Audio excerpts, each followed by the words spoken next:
ಎಲ್ಲರಿಗೂ ಖುಷಿ ಚಾನಲ್ ಎಂಗೆ ಸುಸ್ವಾಗತ. ಇವತ್ತಿನ ತರಗತಿಯಲ್ಲಿ ನಾವು ಹಳಗನ್ನಡ ಪಾಠದ ಓದುವಿಕೆಯನ್ನು ನೋಡೋಣ. ಹಳಗನ್ನಡ ಪಾಠವನ್ನು ಓದೋದು ತುಂಬ ಕಷ್ಟ ಅಂತ ಅಂದ್ಕೊಂಡಿದ್ದೀರಾ. ಆದರೆ ಇವತ್ತಿನ ತರಗತಿಯಲ್ಲಿ ಅದನ್ನು ಹೇಗೆ ಬಿಡಿಸಿ ಓದುವುದು ಅನ್ನೋದನ್ನು ತಿಳ್ಕೊಳ್ಳೋಣ ಬನ್ನಿ. ಇವತ್ತಿನ ತರಗತಿಯಲ್ಲಿ ನಾನು ಅಗ್ನಿಭೂತಿ ಮತ್ತು ವಾಯುಭೂತಿಯರ ಕಥೆಯನ್ನು ತಗೊಂಡಿದ್ದೀನಿ. ಇದನ್ನು ಹೇಗೆ ಬಿಡಿಸಿ ಓದೋದು ಅನ್ನೋದನ್ನು ಇವತ್ತಿನ ತರಗತಿಯಲ್ಲಿ ತಿಳಿದುಕೊಳ್ಳೋಣ. ನೋಡಿ, ಅಗ್ನಿಭೂತಿ ಮತ್ತು ವಾಯುಭೂತಿಯರ ಕಥೆಯನ್ನು ಬರೆದಿರುವಂತಹವರು ಶಿವಕೋಟ್ಯಾಚಾರ್ಯ. ಇದು ಒಡ್ಡಾರಾಧನೆಯ 19 ಕಥೆಗಳಲ್ಲಿ ಒಂದಾಗಿದ್ದು ಇದನ್ನು ನಾವು ಕನ್ನಡದ ಮೊದಲ ಗದ್ಯ ಕೃತಿ ಅಂತ ಕರಿತೀವಿ. ಅಗ್ನಿಭೂತಿ ಮತ್ತು ವಾಯುಭೂತಿಯರ ಕಥೆ ಒಡ್ಡಾರಾಧನೆಯ ಮೊದಲ ಕಥೆಯಾದ ಸುಕುಮಾರ ಸ್ವಾಮಿಯ ಕಥೆಯಲ್ಲಿ ಬರುತ್ತದೆ. ಹಳಗನ್ನಡ ಪಾಠವನ್ನು ಓದುವುದನ್ನು ನೋಡೋಣ. ಈ ಜಂಬೂದ್ವೀಪದ ಭರತ ಕ್ಷೇತ್ರದೊಳ್ ವತ್ಸೆ ಎಂಬುದು ನಾಡಲ್ಲಿ, ನಾಡು ಅಲ್ಲಿ, ನಾಡಲ್ಲಿ, ಅಲ್ಲಿ ನಾವು ನಾಡ ಅಲ್ಲಿ ಅಂತ ತಗೋತೀವಿ. ಕೌಸುಂಬಿ ಎಂಬೊಂದು ಪೊಳಲ್, ಅದನ್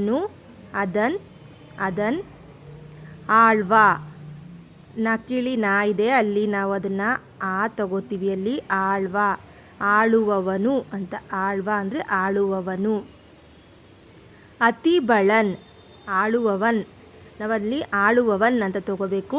ಆನ ಈ ಕಡೆ ಸೈಡ್ ತಗೊಂಡಾಗ ಅತಿಬಳನ್ ಎಂಬ ಅರಸನ್, ಅತಿಬಳ ಎಂಬ ಅರಸನ್. ನೋಡಿ, ಅಲ್ಲೂ ನಾವು ಡಿವೈಡ್ ಮಾಡೋಣ. ಎಂಬ ಅರಸನ್ ಮತ್ತು ಡಿವೈಡ್ ಮಾಡಿದಾಗ ಆತನ ಮಹಾದೇವಿ ಮನೋಹರಿ ಎಂಬೋಳ್ ಹೆಸರಿಗೆ ತಕ್ಕಂತೆ ನೋಡಿದರೆಲ್ಲರ ಕಣ್ಣಾಲಿಗೆ ಸೊಗೈಸುವಳ್, ಸತ್ಯ ಶೌಚಾಚಾರಗಳಿಂ ಕೂಡಿದೊಳ್, ಅತ್ಯಂತ ರೂಪಲಾವಣ್ಯ ಸೌಭಾಗ್ಯ ಕಾಂತಿ ಹಾವಭಾವ ವಿಲಾಸ. ನೋಡಿ, ಈ ಸಾಲನ್ನು ಓದೋದನ್ನು ಹೇಳ್ಕೊಡ್ತೀನಿ ನೋಡಿ.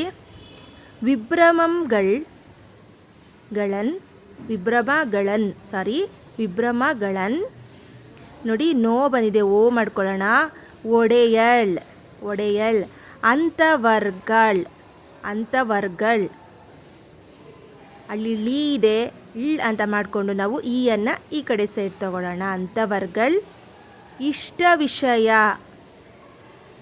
ವಿಷಯ ವಿಭ್ರಮಗಳನ್, ಒಡೆಯಳ್, ಅಂತವರ್ಗಳ್, ಇಷ್ಟ ವಿಷಯ. ಕಾಮಭೋಗಗಳನ್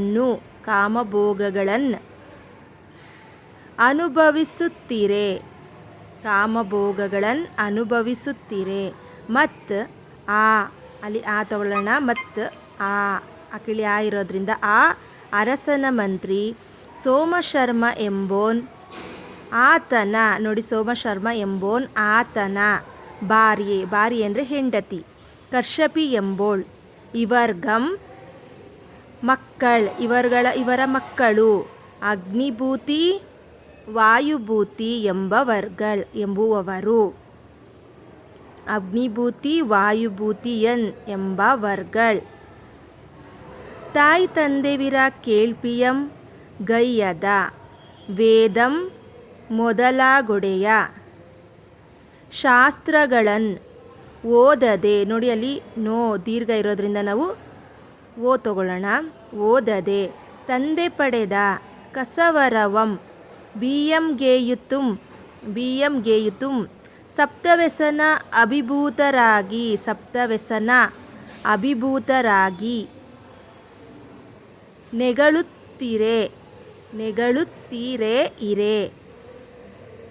ನೆಗಳುತ್ತಾ ಇರೆ ಫಲಕಾಲದಿಂ ತಂದೆ ಕಳಿದೊಡೆ. ನೋಡಿ, ಅಲ್ಲಿ ಲೀ ಮಾಡ್ಕೋಬೇಕು ನಾವು ಅದನ್ನು. ಕಳಿದೊಡೆ ಸೋಮಶರ್ಮಂಗೆ ಮಕ್ಕಳೊಳ್ಳ ಇಲ್ಲ ಎಂದು ಅರಸಂ ಮಕ್ಕಳೊಳರಿಲ್ಲ ಎಂದ್ ಅರಸಂ. ಬೆಸಗೊಂಡೊಡ ಒಳರೆಂದು. ಬೆಸಗೊಂಡೊಡ್ ನೋಡಿ, 2 ಡು ತಗೋಬೇಕು. ಬೆಸಗೊಂಡೊಡ್ ಒಳರೆಂದು. ಬೆಸಗೊಂಡೊಡ್ ಒಳರೆಂದು. ಪೇಳ್ದೊಡವರ್ಗೆ ಬಳಿಯಟ್ಟಿ ವರೆಸಿ ಮಜ್ಜನದೊಳ್. ಇನ್ನೊಂದ್ಸಲ ಓದ್ತೀನಿ ನೋಡ್ಕೊಳ್ಳಿ. ಬಳಿ ಅಟ್ಟಿ ವರೆಸಿ ಅಂದರೆ ಬಳಿ ಅಂದರೆ ಅವರ ಬಳಿ ಕಳುಹಿಸಿ. ನೋಡಿ, ಬೆಸಗೊಂಡೊಡ್ ಒಳರೆಂದು ಪೇಳ್ದೊಡ್ ಅವರ್ಗೆ ಬಳಿ ಲೀ ತಗೊಳ್ಳೋಣ. ಬಳಿಯಟ್ಟಿ ವರಿಸಿ ಮಜ್ಜನದೊಳ್ ಮಿಸಿಸಿ ಉಡಿಸಿ ತೊಡುಸಿ ಯೂಡಿ. ತಾಂಬೂಲಂ ಗೊಟ್ಟು ಅಂತ ಮಾಡ್ಕೊಳ್ಳೋಣ. ತಾಂಬೂಲಂ ಗೊಟ್ಟು. ಉಬ್ಬೇಗಂ ಪಡದಿರಿ ಅಥವಾ ಬಡದಿರಿ. ಉಪ್ಪೇಗಂ ಪಡದಿರಿ ಎಂದು ನುಡಿದವರ್ಗಳ ದುಃಖಮನ್ ಅಳಿಸಿ ಅಂದರೆ ದುಃಖವನ್ನು ಅಳಿಸಿ. ಬೀಡಿಂಗೆ ಪೋಗಲ್ ವೇಳ್ದುಂ. ಬೀಡಿಗೆ ಹೋದರು. ಪೋಗಲ್ ವೇಳ್ದುಂ. ನೋಡಿ, ಇವತ್ತಿನ ತರಗತಿಯಲ್ಲಿ ನಾವು ಒಂದು ಪ್ಯಾರವನ್ನು ತಗೊಂಡು ಓದಿದ್ದೀವಿ. ಇನ್ನು ಮುಂದಿನ ತರಗತಿಯಲ್ಲಿ ನಾನು ಇನ್ನೂ ಸ್ವಲ್ಪ ವಿಷಯಗಳನ್ನು ಹೇಳ್ಕೊಡ್ತೀನಿ. ಮತ್ತು ರಳ ಕುಳಕ್ಷಳ ಅದನ್ನು ಹೇಗೆ ಓದಬೇಕು ಅನ್ನೋದನ್ನು ಕೂಡ ತಿಳಿಸ್ಕೊಡ್ತೀನಿ. ಧನ್ಯವಾದಗಳು.